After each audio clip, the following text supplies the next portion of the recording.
top stand-up live at the Apollo in an hour. But before that on BBC Two, Monty's in the thick of it in the garden.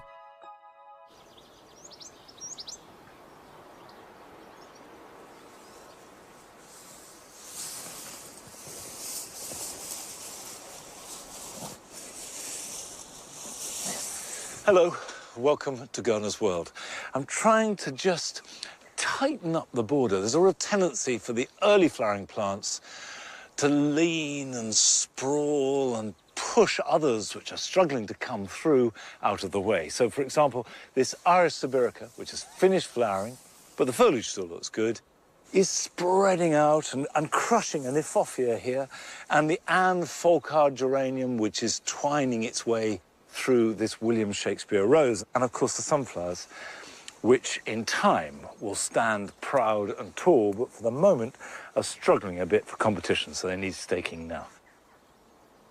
But the key thing, and what all this staking is part of, is keeping the display going without break. And there's a definite shift at this time of year. You have the freshness and exuberance of early summer, which has now reached a slight plateau, and then will build and swell towards late summer and early autumn with all the velvety, rich, voluptuous colours that we reach here at Longmeadow as a crescendo in the Jewel Garden. On today's programme, Adam Frost discovers a garden in Littlehampton full of design ideas and inspiration. We witness a very rare moment in horticulture, the flowering of the Titan arum. And Mark Lane is in Oldham, visiting a garden designed to offer respite to those dealing with cancer.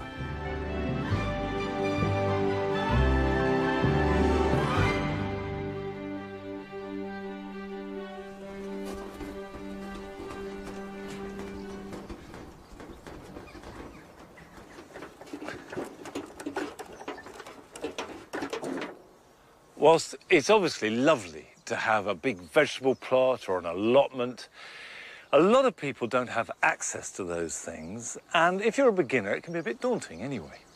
But you can grow good vegetables on a small scale in a container, and the container doesn't have to be fancy. Absolutely anything that will hold soil and not disintegrate when it's watered will do the job. I've got an old wine box here. Any kind of wooden box will do, as long as it has plenty of drainage in the bottom. Wood absorbs water, so if you don't have drainage, it can get really soggy. Probably better, if you can get hold of them, some galvanised old wash basins. Now, this has rotted through, perfect for drainage, and even better, it's got a rim, and that raises it up off the ground so the water can genuinely run away. Absolutely ideal for a whole range of vegetables. If you're going to grow roots, and by roots I mean carrots, turnips, swede, I would say that is the minimum depth. Whatever container you use, you do want the best compost you possibly can. Vegetables are hungry plants, they grow fast, they need nurturing. You can use a normal peat-free potting compost, and that will do okay, but if you can beef it up a bit with a bit of garden compost or soil improver, so much the better. Just fill them up. At this time of year, you want to sow things that will either grow very fast or be quite happy to be harvested as we go into autumn. So I'm going to go for baby carrots that will be ideal beginning of October, end of September. This is a variety called Paris Market 5. I've got a lettuce mix of red and green salad bowl, and these are cut and come again, so you can cut them and they will regrow. And as long as it doesn't get too cold, those can be harvested into November. And the other one is mesclun. Now, you buy this as a mix. It's got some chicory, a bit of rocket, a bit of lettuce. It's a little bit spicy. It's delicious to eat. And again, with a pair of scissors or a knife, you just cut through it and it will regrow. Ideal for containers. Let's start with the carrot. I'm not going to try and sow in rows. I'm just going to broadcast the seed over the area. So sprinkle it not too thickly, and as evenly as you can, which is actually quite tricky. And I'm not going to try and cover them over. I'm just going to put my hands over it very lightly like this to half cover the seed. And that's the job done. I'm going to grow the mesclun in the box, and I probably won't need all the seed for this, because if these are too close together, I'll end up with lots of very small leaves and no really healthy plants. I don't need to cover those over. They're tiny seeds. Just give it a label. And then the last one will be the lettuce. That's plenty.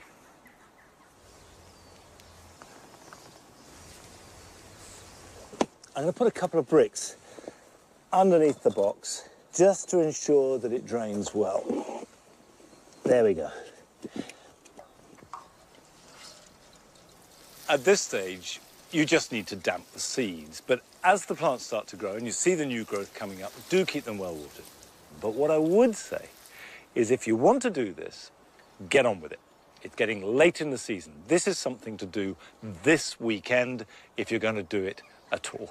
Now, there's a real pleasure in seeing these grow. There's even bigger pleasure in eating them and sharing them with your family and friends.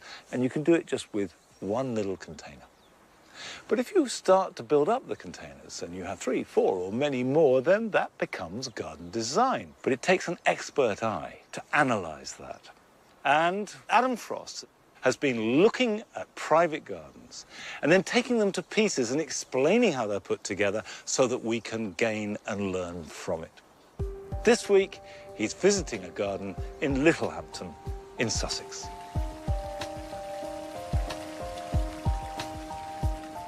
One of the things I love about my job is I get to see so many different gardens, and sometimes you're sort of instantly drawn to them, whereas others can be a little bit more challenging to understand. But, you know, as a designer, I think there's something to be had out of every single one of them.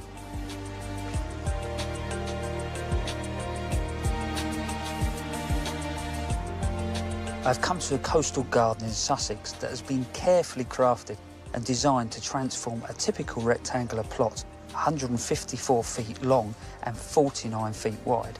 And there's a lot of things to discover.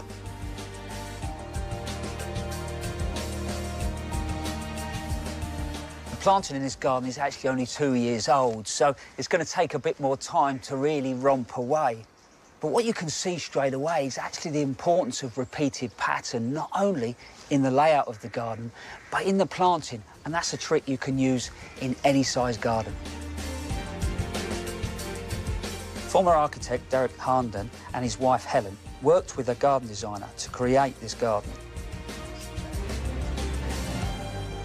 What really fascinates me when someone takes on a new garden is actually where they get that inspiration from, where the design sort of comes from and how it's driven.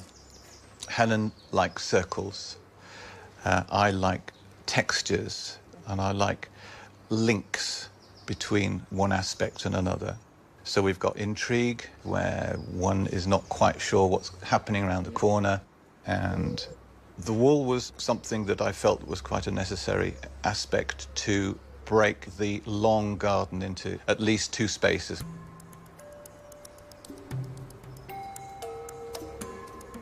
The wall incorporates a moon gate, a traditional architectural element found in Chinese gardens that acts as a passageway.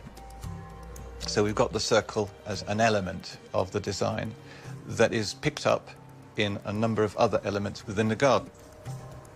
I think as a designer as well, what fascinates me is your choice of materials. I come from Lancashire and I quite like dry stone walls. So that was one of the elements I felt was an important aspect of the hard landscaping. So that's lovely, isn't it? Because not only does it start to give a sense of rhythm, but that choice of materials has been partly driven by memory.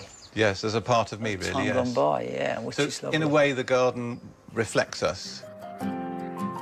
Derek and Helen's vision has led to a garden that is full of great design. Do you know, when you're designing your garden, this view from the kitchen window can be so important. And they've done that really well here. You look down the end, they've got the wall, but they've left a tiny little gap which sort of pulls your attention all the way down. They've even got stepping stones across the pond. But you don't have to use a big wall. It could just be a hedge with a gap. even at maybe a strong focal point, but something that makes the most of that view and pulls your attention. Great little design tip. Plants are also key to bringing harmony to a garden. Do you know, so many of us, when we're choosing our herbaceous plants, are pulled by the beauty of that flower. But I'm always sort of want to question the plants and say, what else are you going to bring to the party? You look at these alliums, they've gone over, but they're still adding fantastic structure to this border. And the brown sits beautifully against that wall.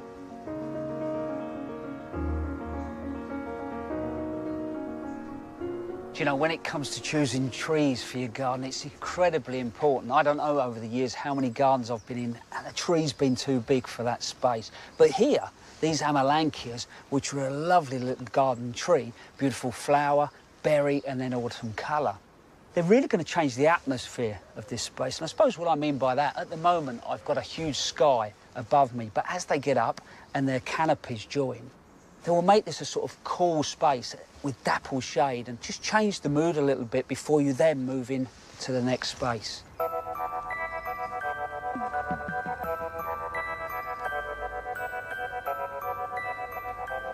You know, sometimes design is ultimately just solving a problem, and here, side of the building needed covering.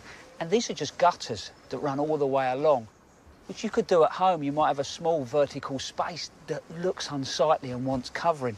Gutters go all the way up, plant it with alpines, with herbs. As these grow down in time, it will just blanket the wall.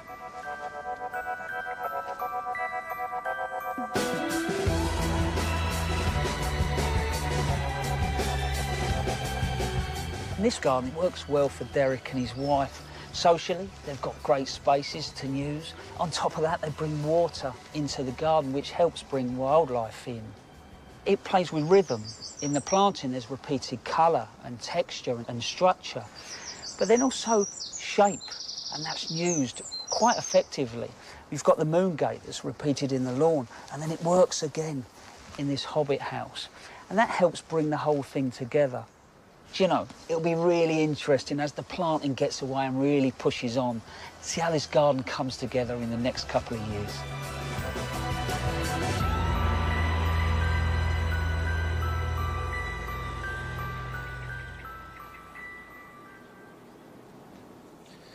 The garden is open under the National Garden Scheme in September, so if you go to our website, you'll get all the details of opening and how to get there. I do know how powerful an opening in a garden or at the edge of a garden can be, whether it be circular or a slit, because here in the long walk, the hedge at the end was closed for years. And then I cut a narrow slit into it, and suddenly it was transformed. Immediately, you felt that it went somewhere further, even though you couldn't get there. And what I've learnt with this long, narrow strip of garden is that it's a perfect sort of decompression chamber between the busyness of the cottage garden on one side and the intensity of the jewel garden on the other. And the planting is rhythmic and repetitive and very simple. So you have the Alchemilla mollis at ground level spilling over onto the path. You have the structure of the box cones, which are a variety called Hansworthiensis. And then the Acanthus spinosus, with these tall, really dramatic flowers. And the rhythm of that and the repetition of it leads you down to this little slither of light and the world beyond. There are some plants that will not be moulded by design. They dominate under all circumstances, perhaps none more so than the Titan arum. We went to Cambridge University Botanic Garden to witness the rare moment as it came into flower. We've had this Titan arum for nearly 30 years, and it last flowered in 2004. Finally, we saw a bud come up in late May, and that was really exciting. And so we waited and waited and waited, and come the 13th of June, we finally were able to confirm that what we were looking at was a flower bud and not a leaf. From that day onwards, we've been measuring it, and when we were finally able to confirm that it was going to flower, we put this out via social media, local radio, and we got an amazing response. They were really excited to get in there, smell it, see the flower for themselves, and By the end of the night, we were all exhausted after talking to everyone from the local area, but equally, we were all so pleased with the reaction that came with the plant. Thank you very much. Cheers. Hi there, how are we doing? So the large Titanarum is in the arum family. We might be familiar with that with Lords and Ladies or Jack in the Pulpit that you'll find in your local hedgerow. But this is from the tropics. It's actually from an island down in Indonesia, Sumatra, where it's found in lowland rainforest.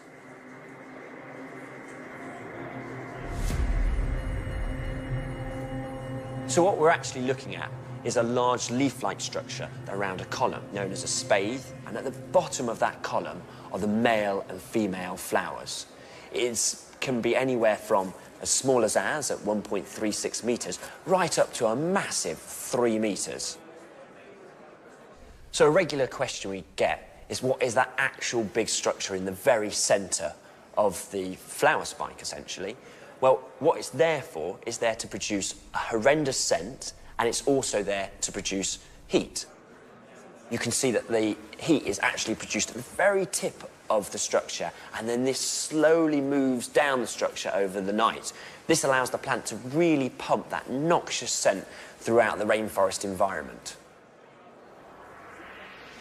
This plant acts as a carrion mimic, so it's essentially pretending to be rotting meat, and it pumps this smell out right throughout the rainforest environment, which attracts in carrion beetles. They arrive in, hopefully they're carrying pollen, so pollinate the female flowers, hang around for the next couple of days with that scent present, and then once the male flowers have produced their pollen, the scent will disappear and the beetles will disappear also, and hopefully find another flower. Once the last visitor had left at about midnight, it was our job really to get in there and actually pollinate the plant. Fortunate for us, the Eden Project flowered theirs last week, so we had pollen couriered from Cornwall right up to Cambridge. We'll just cut out the final part of the window here, so we gently work the brush into the pollen, and now what we'll do is we slowly work over each of those stigmas there, very much like you'd expect the carrion beetles to do in the wild, getting pollen onto each one, maximising what we've got, and hopefully we'll get lots and lots of seed. This is incredible. Post this event, and post getting all the pollen out, we'll have a really good idea of when it's pollinated, because this structure will continue to grow. So we'll see this large pedicel structure here elongate, and we'll also see the fruits really start to develop, and they'll develop into big, red, fleshy fruits. The smell is absolutely horrendous. It really is. And I can really understand why the carrion beetles actually come into this inflorescence. Equally, I wouldn't want to spend more than a couple of minutes doing this. It's really, really sickening. On the second night, the male flowers mature, and then the flower withers and collapses.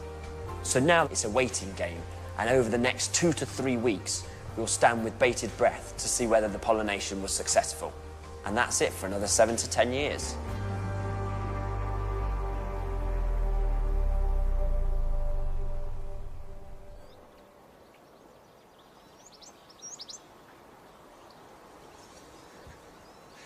It's too early to say yet whether the pollination has taken.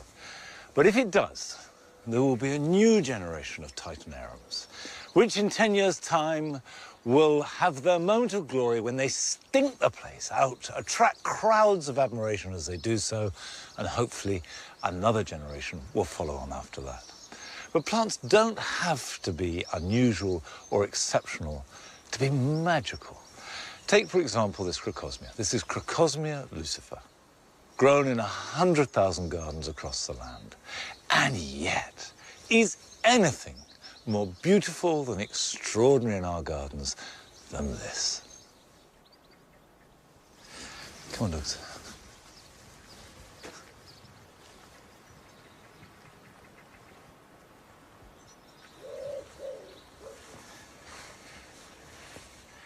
The grapes here in the wooden greenhouse are in their 4th year, but this year I'm trying to make the best of it I possibly can. Now, the first thing to do is to keep the blackbirds out.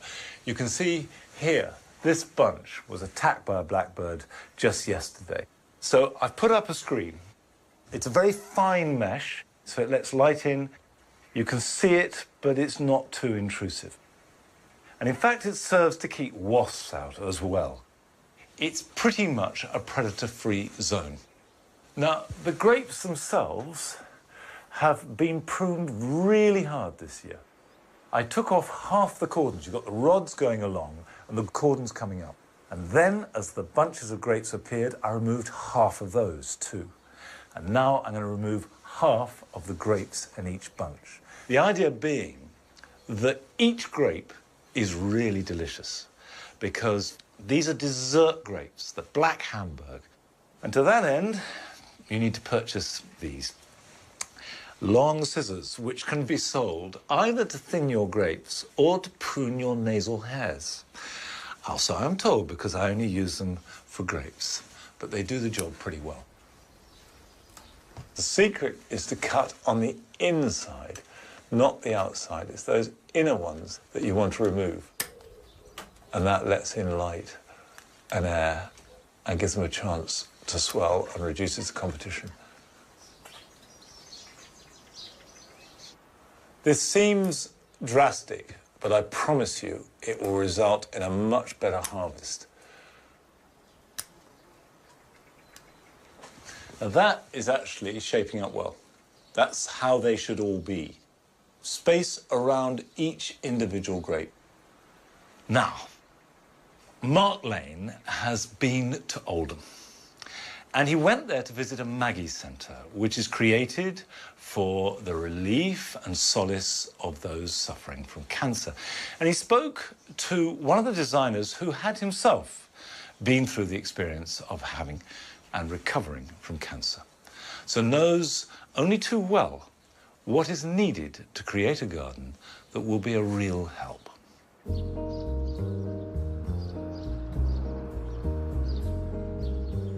Gardens can be an oasis for many of us. But if you're actually recovering from illness, as I well know, gardens can offer respite and an immeasurable sense of well-being. I've come to a really unusual place where the restorative power of a garden is at its heart.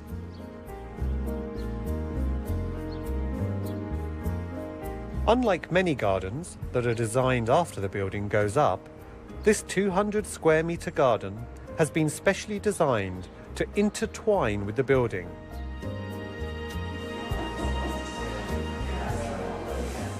It's absolutely stunning. The architects for the whole design worked with garden designer Rupert Muldoon to create this indoor-outdoor space. This is like a secret garden, sunken below street level, with this magnificent building floating above us. What was this space beforehand? This space used to be the old mortuary, which was taken away. A great big pile of rubble was left, and when we came to clear the site, we really discovered it really was quite a slope. So you drop from the building and then you flow down into the garden, and we wanted to create something very natural, which was a contrast to the building. It reminds me of like a Japanese rock garden. Was that the intention, or was there a more local inspiration? It was very much more local. So when you enter the building, it opens up this huge view of the landscape beyond, and you look down over the roofs of Oldham to the Pennines beyond, and you watch the weather moving in. And I think one of the strong feelings was to capture a bit of that and bring it down here. We used rocks, birch, pine. These are things that you do get up in the Pennines, but the placement of things could be considered Japanese in a way. You have a rock, you've got a tree, you've got a pool of water. Yeah. There's a certain sense There's of the elements balance of that. and the elements, Yeah. exactly.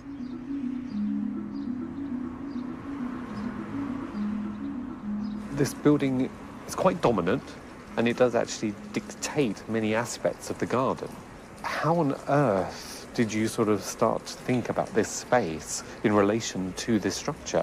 Strangely enough, there's no direct sunlight into this part of the garden. And because of the overhang of the building, we knew that we're going to have to deal with a lot of dry space. And we've used pheasant tail grass, and it goes a wonderful orange in autumn. And then it's fresh green again in spring, so it has a very seasonal, wild look to it. And of course, it will also self-seed, won't it, amongst the gravel?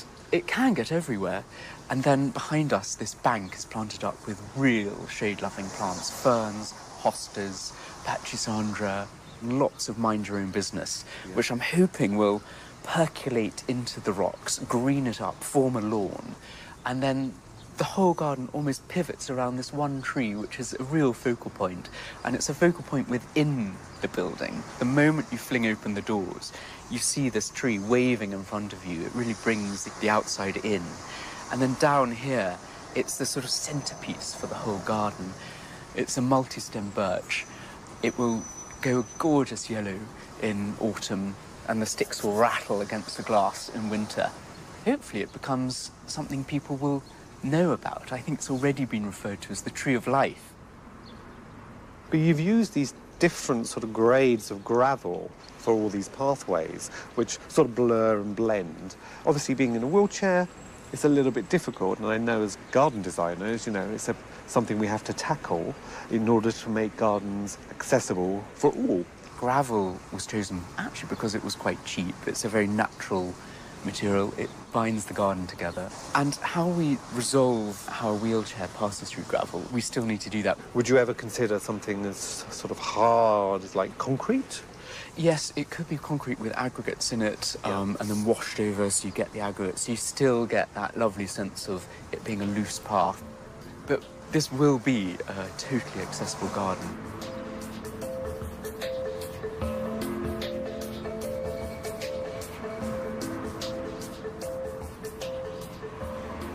We're now just on the edge of this building, and there's a really different feel to this part of the garden.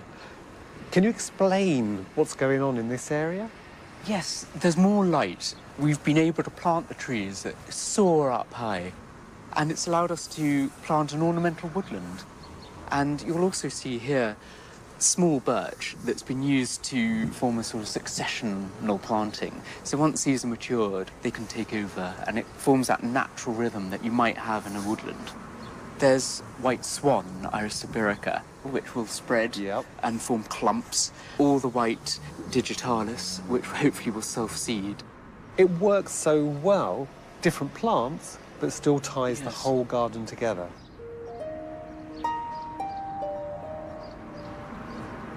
Being in this sort of space, it just makes you feel much better, and it's restorative. That's so important, isn't it? It is. It's very important, and particularly if you're living with cancer. Having had cancer myself, I realised gardens and being outside made me feel well again. Just to be here in this place, not thinking about anything else, having that moment of calm and peace, I think is very important. This garden, it invites you to spend some time here, to sit and reflect, enlivened with a sense of renewal and a nudge towards new possibilities.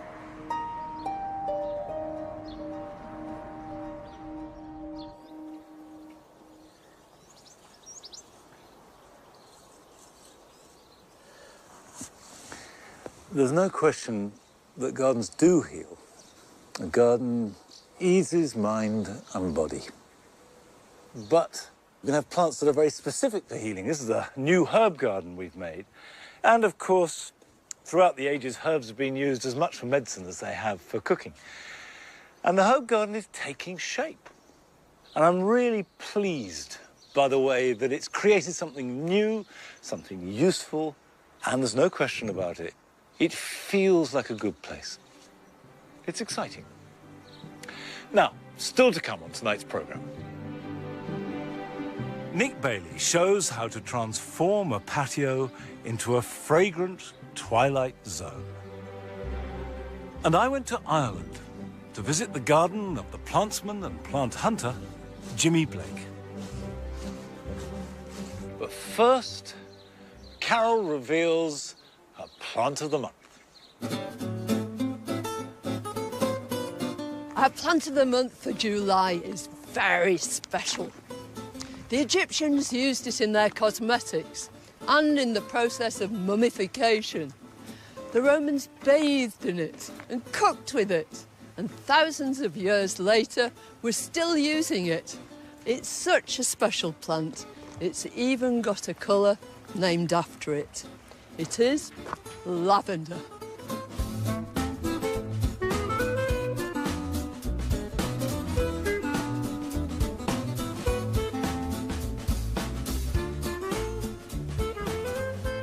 Lavenders belong to the family Lamiaceae, after the Latin for lips.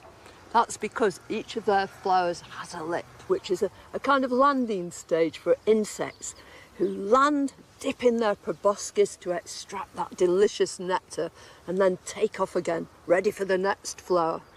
The leaves, too, are very distinctive. They're entire and almost always extremely narrow. And even though the flowers are scented, it's the leaves which are really fragrant. Now, you can grow lavender from seed, but in that case, all your plants are going to be different. But if you want to make sure, for instance, you're growing a hedge and you want everything to be identical, then you must grow them vegetatively. In other words, take cuttings. So, first things first, fill your pot up with nice, crunchy compost. So this is a mixture of sterilised loam, multi-purpose, and a big load of grit. You can hardly have too much grit, because of course lavenders love really excellent drainage. Get your material then. And I'm just taking them away from the plant with a little heel. Now, with each of your cuttings, first of all, I'm going to nip out the top and just remove these basal leaves, so the stem which is under the compost won't have any leaves at all. Now, if you want to, you can actually take these sort of cuttings straight into the ground, just as you would preparing box for a box hedge. But these cuttings will take, maybe 5 weeks or so at this time of year. And the best time to take your cuttings is when the plants are growing strongly. So now is ideal. And then just top the thing off with grit, so they really feel like they're sitting at home on some Provençal hillside. Water them once really well, and within about 5 weeks they should have rooted. Then you can knock them all out of the pot and gently transplant them into their own pots. By next spring they should have made really good bushy plants, and you can get ahead with planting them out.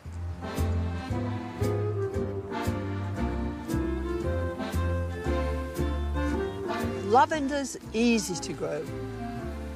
You don't need to enrich soil. If your soil is acid, add some garden lime. It hates soggy conditions. Always plant it in full sun. It'll sulk in the shade.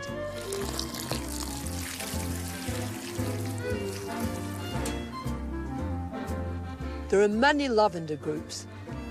The most popular group is Lavandula angustifolia, or Old English lavender, and it'll never be damaged by frost. This group contains some garden classics like Hidcote or Folgate. Lavandula stoicas is the lavender with little sterile bracts that pop up like rabbit's ears at the top of the column of flower. They're not fully hardy, but make excellent candidates for pots. You can then bring them under cover for the winter. One of the main delights of growing lavender in your garden is that you can cut it and dry it and enjoy it all year round. Don't do it on a damp day. Wait for a hot, sunny day and then follow the rule of thumb. There's a very simple rule which says 1 open, 1 over and 1 yet to come within the same spike of flowers. Having done that, collect your stems together, Tie them very loosely and hang them upside down in a dry, cool place. All lavenders are fragrant, but they affect us in different ways. The angustifolia group will help us to relax, whereas the intermedia group are stimulants. So don't put them under your pillow if you want a good night's sleep. They really are one of the most wonderful plants you could grow. And it's good all the year round, but it's at its wondrous best during July. What have you got? Have you got a ball? Lavender here at Longmeadow is a real test. On our Herefordshire clay, and particularly in our long, wet, cold winters, lavender barely survives, let alone thrives. However, I was determined to grow it. I love it. And so I planted it here on the mound behind the wall. I put hardcore down and then masses of grit. All of that was to ensure good drainage. Now it's really happy. It's blooming, it's growing strongly, the bees love it. And I got sent this the other day from Pamela Peplow in Perranporth in Cornwall. And it's a lavender bag. And there's Gardener's World at 50, myself, Nigel, Nellie, the bees, my spade, tennis balls. They're all there on the bag. Thank you very much indeed, Pamela. Now, a few weeks ago, I went over to Ireland. I went to visit the garden of Jimmy Blake at Hunting Brook. Now, Jimmy has a growing reputation as a plantsman, as a plant hunter, and also the creator of an extraordinary garden. And I wanted to see it for myself.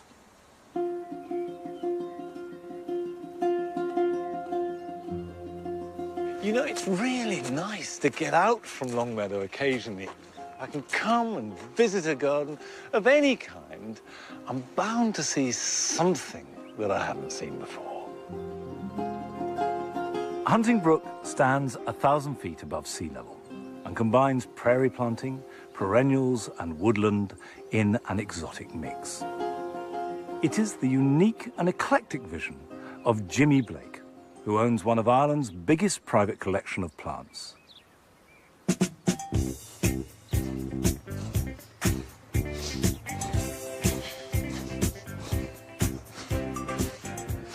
Jimmy, I thought I'd seen just about everything there was to see in a garden, but I've never seen a gardener bouncing their way to good planting. What's the rationale behind this? Well, I moved this around the garden and I put it in a certain area, and then when I'm bouncing, I can really see what needs to be done. And it just fires me up.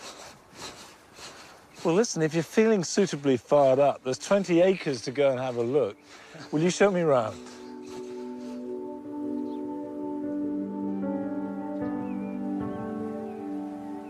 The first thing anybody sees when they come here is just this hit of colour. Is this something you plan and construct? Well, there's no planning on paper. It evolves in my head, I suppose. I just love this madness of colour. I love purples and reds and oranges mixed together. That red there of that likeness is just so iridescent. It's Litchner's Gardener's World. Well, you'd think I would know that, wouldn't you? But there you are. But the energy here is really high. Yeah, I just need excitement all the time. I get completely bored if I was just maintaining a garden. Yeah. The big thing for me is that contrasting foliage together. Yeah, I mean, you've got bronze fennel with the banana. Which one's that? It's tiger stripes. Right. And then sweeping through drifts of perennials through it. So what's your latest love? Well, the salvias, definitely. Tilichtrums. That's Tilichtrum delavii decorum. Decorum. Just the most incredible tilichtrum. Thousands of flowers on it. It's nice to have one this year, but how about having 500 through the whole thing? Get a good blast and bring cerise through it. And... I like your style.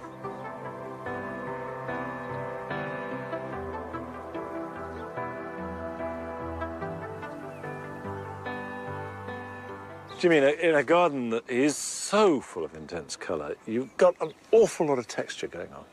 A lot of textural differences. I mean, what are you trying to do? I just love that mix of old-fashioned perennial like a geranium mixed with these kind of wacky-looking leaves of the pseudopanax crassifolius. For me, the kind of crazier looking, the better. And, that mix of exotic brought into it. Is it hard to make these exotics work, let alone looking after them so they're happy? Does it always pan out? It doesn't always pan out. I keep them up in the tunnels for the winter and try and get them through the winter. But I'm always looking for plants that will give me the exotic look, but are hardy. I don't get too upset. If a plant dies, it dies. If it doesn't work, you have to come up with a new idea.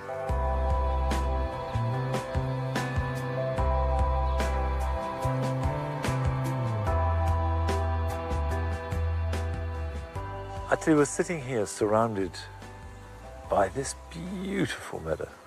It really is a triumph. Tell me about it. Tell me about how you made it. And what I was trying to do was connect the garden to the valley. And it's a complete experiment, what will grow and what will just die out. But the planting is not conventional wildflower meadow planting. There are a lot of perennials in here, aren't there? In a way, it's like plants that seeded out of the garden into this part of the meadow. I think looks fantastic. Aside from creating a beautiful garden, Jimmy has a much deeper connection to his garden. You can't help but notice in the garden there are prayer flags, there are places for meditation and one thing or other. To what extent is the garden a source of spiritual solace? For me, it's the key. I felt here that, especially in the valley there, that things didn't really come together for me until you really connected with the land. So rather than the gardener, however experienced, however good at the job, imposing themselves on a landscape, you're listening to it as much as it listens to you. And it doesn't matter what size piece of land. If you're gardening on a tiny, tiny piece of land, you're still gardening on part of the earth. Even if you just sit quietly on the ground, you're connecting with that land. You don't have to have 20 acres.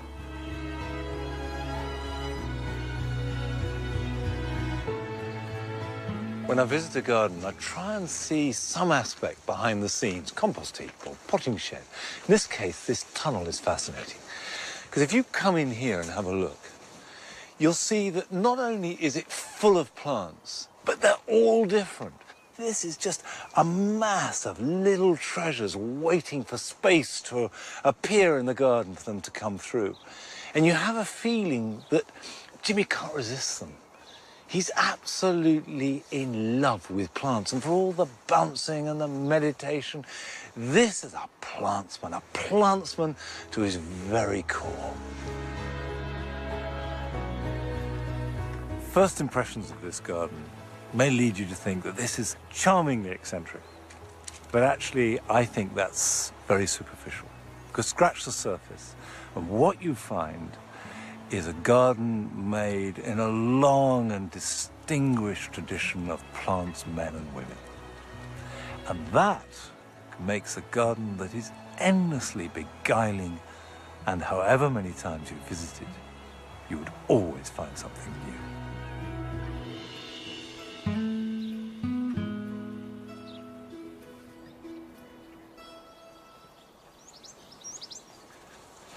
I got a lot of things from Jimmy's garden. Came back full of enthusiasm. There are lots of things that I can apply here to Longmeadow, and one of them was his propagation technique. Jimmy uses plants in the hundreds if he likes them. And you've either got to have loads of money to go and buy the plants, or you've got to propagate them. But Jimmy said that he divides his plants, by and large, herbaceous perennials at any rate, in summer, when they're growing. Now, you will read in the books this is a job to do in spring or in autumn. He does it in high summer, when they're in flower, and that way they have lots of vigour, and he grows them on. So I'm going to try that with an astrantia here. I'm not going to dig up the whole plant. I'm going to leave half of it in the ground and use the other half as stock material. So I'm going to slice through it. I dig that out. I've got a good wodge of plant, which I will divide into as many different sections as possible.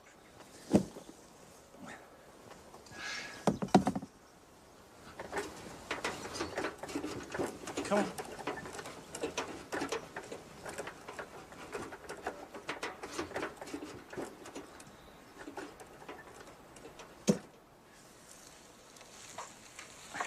First thing to do is cut all the top growth off. So I'll just cut along the bottom like this. And actually what I'm going to be left with are cut flowers. And I will keep them for that. That can go into a bucket of water. Take them to the house for later. So what we have here are plants that are growing really strongly. I need to divide them up. I'm going to use this weeding knife because they're quite strong roots. In theory, each one of these, there, there, and there, is a new plant, and that's the sort of division I'm going for. I want lots and lots of small plants. It's always better if you can to tease roots out. See there, that's a good one. 2, 3. Now, this is the tip that Jimmy gave me. Do not use normal potting compost. Use a seed compost. This is low in nutrients. So what I have here is coir, vermiculite, and leaf mold. So it's nice and loose, and it doesn't have much nutrition. And the thinking behind that is that this has a lot of vigor. If we give it a rich compost, there'll be a spurt of growth, but there won't be the root formation to support it. Now, I have to say, this is Jimmy's idea, not mine, so I'm trying it out. But if my garden ends up looking like his, then I will be very happy.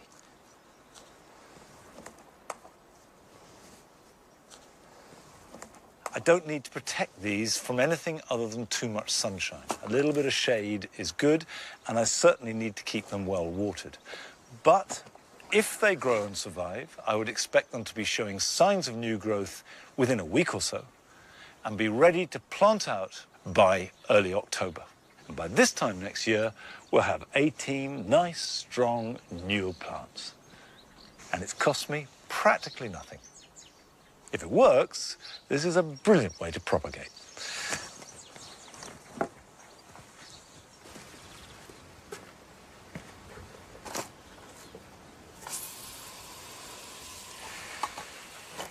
I'll keep those watered, keep them out of the full glare of midday sun, and I expect to see those growing in a few weeks' time. Now, an awful lot of plants want as much sun as you can give them, but there are a whole range of plants that have evolved to operate at night. And Nick Bailey creates a garden which is at its very best as the sun gently slips away.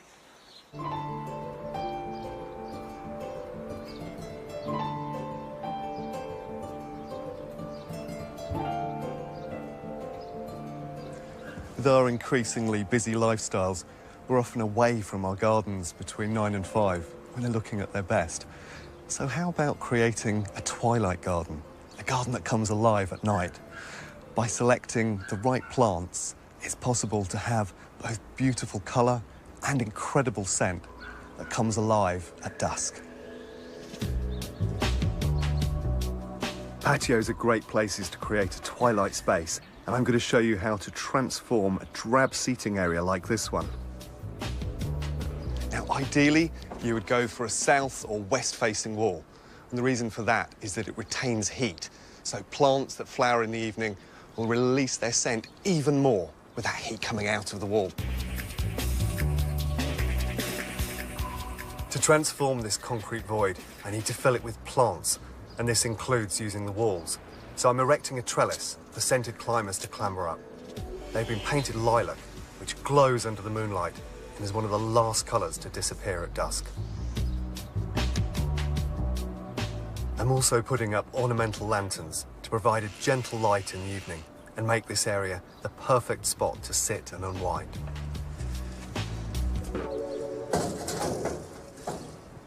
Most patios tend to be bereft of soil, so I brought in these large planters. Now, when they arrive, you'll often find there's polystyrene packaging. Don't throw it away, it's really useful. Instead of using crocks in the bottom of planters, this stays free draining and it makes the planters much lighter as well.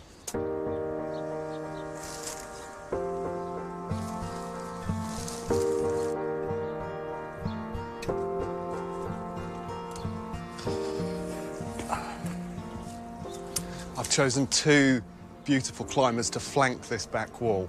One of them's evergreen. This is Trachelospermum jasminoides. Has an incredible long run of flower, beautiful sweet scent. And then to accompany it, I've gone for a Lonicera, a honeysuckle. The two of these together are going to be fantastic, and I'm going to repeat them in the other planter. And the lovely thing about these two plants is their flower tones are pale as well, so they'll also glow out at night. Now for the midsection or the mid-layer of the planter, I'm going to use a tobacco plant or Nicotiana. It's a classic night-scented plant. It's a really long corolla, so it's the moths that it's trying to draw in at night. But it's also got that beautifully pale tone which will glow out in the moonlight and at dusk. I want to add some real interest to the front of the planter as well. And these little ivies, Heterohelix, have just that little sparkle of white variegation around the edge, so at night they'll illuminate beautifully. And to go alongside them, I'm going to use this Bacopa. This is a fantastic pale lilac. All I need to do now is repeat exactly the same thing in the other planter.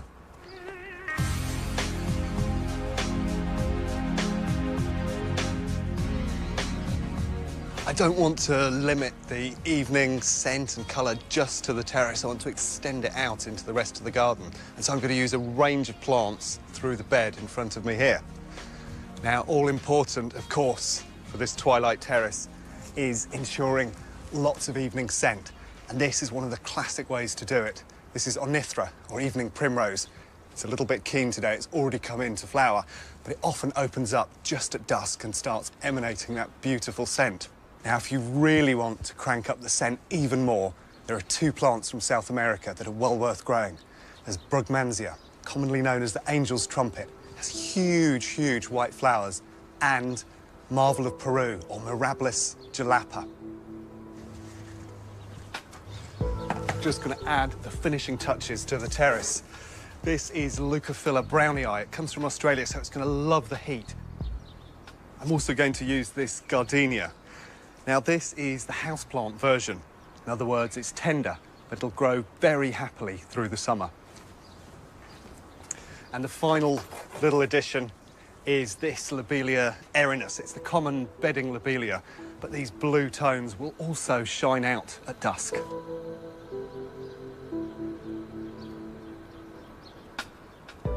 Creating a twilight garden will enable you to experience one of the best parts of the day in a haven which comes to life at dusk.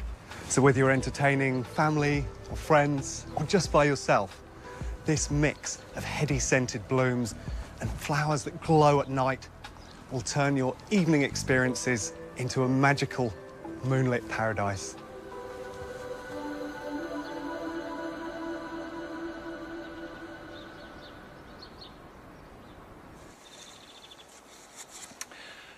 The evening light here in the Jewel Garden is absolutely the best light of the day, and there's lots to enjoy.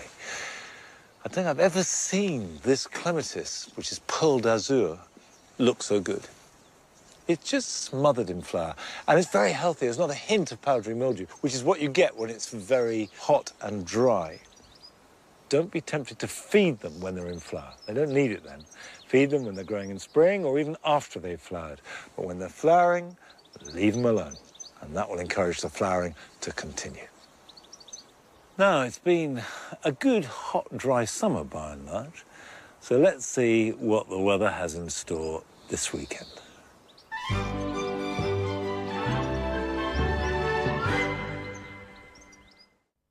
Hello there, good evening. We've had a real array of weather types in the gardens so far this week. I suspect these plants in North Wales didn't need this much watering. There were some torrential downpours and thunderstorms there earlier on today. There's been some dry weather, even a little bit of sunshine, and we'll keep that mix of weather going through the next few days. One change, though, a much cooler, fresher feel, some heavy showers, some spells of sunshine. It will be quite a muggy start across the eastern half of the country tomorrow, with a lot of cloud and some splashes of rain, but as those areas of rain push away to the east, it allows fresher air to work in right across the country, and there'll be a lot of dry weather, some spells of sunshine. Some rain continues across northern Scotland, some showery rain into Northern Ireland later on, but those temperatures way down on where they have been, 17 to 23 degrees. Now, during Thursday nights into Friday, we'll see bands of rain working in across Northern Ireland, Wales and the southwest. A bit of uncertainty about the timing, but certainly some soggy weather around here on Friday. Perhaps this is the day to choose if your indoor grapes need thinning. Further east, probably staying dry, some spells of sunshine, but still with that cooler, fresher feel. As we head on into the weekend, well, low pressure will be firmly in charge of our weather. This low really not moving very quickly, so we'll see areas of showery rain at times. But if you are planning a visit to a beautiful garden, there will be some spells of sunshine as well, and it'll feel fairly cool, particularly in the northwest.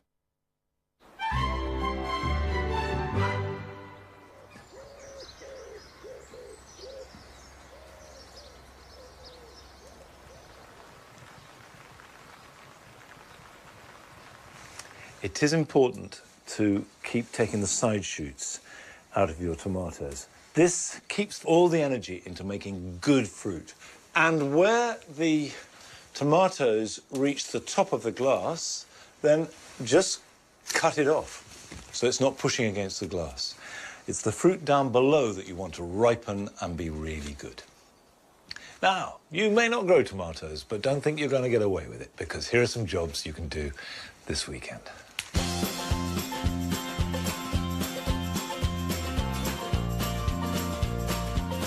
If you've sown wallflowers for next spring, it is important to keep them moving on. So now prick them out into individual plugs. Keep as much root attached as possible. Water them and put them somewhere sheltered, but they don't need any protection. But don't let them get scorched or dry out too much.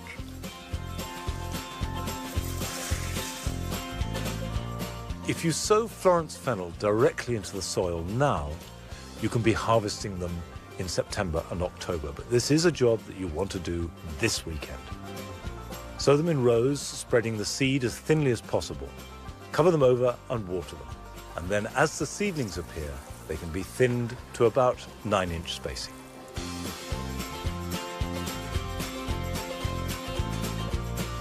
It's easy to overlook black currants, and they can become overripe.